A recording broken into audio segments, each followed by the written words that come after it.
ফিলিস্তিনের অবরুদ্ধ গাজা ভূখণ্ডে ইসরায়েলি বর্বর হামলায় কমপক্ষে আরও ৩৬ ফিলিস্তিনি নিহত হয়েছেন। এতে করে উপত্যকাটিতে নিহতের মোট সংখ্যা ৪৪,৫০০ ছাড়িয়ে গেছে।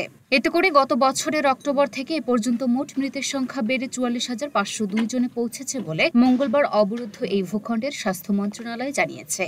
মন্ত্রণালয় বলেছে, গত ২৪ ঘণ্টায় ইসরায়েলি বাহিনীর অব্যাহত আগ্রাসনে ৩৬ জন নিহত এবং আরও ৯৬ জন আহত হয়েছেন। অনেক মানুষ এখনও ধ্বংসস্তূপের নিচে এবং রাস্তায় আটকা পড়ে আছেন, কারণ উদ্ধারকারীরা তাদের কাছে পৌঁছাতে পারছেন না।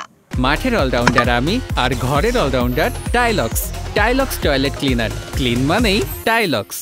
ফিলিস্তিনি স্বাস্থ্য কর্তৃপক্ষ মনে করছে, গাজা উপত্যকা জুড়ে ধ্বংস হওয়া বাড়ির ধ্বংসস্তূপের নিচে এখনও ১০,০০০-এরও বেশি লোক নিখোঁজ রয়েছেন। মূলত গাজায় অবিলম্বে যুদ্ধবিরতির দাবি জানিয়ে জাতিসংঘের নিরাপত্তা পরিষদের প্রস্তাব সত্ত্বেও ইসরায়েল অবরুদ্ধ এই ভূখণ্ডে তার নৃশংস আক্রমণ অব্যাহত রেখেছে।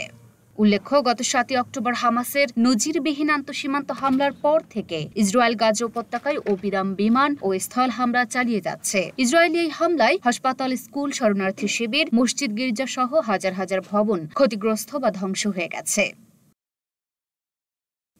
Luna Afroz, Dhaka post.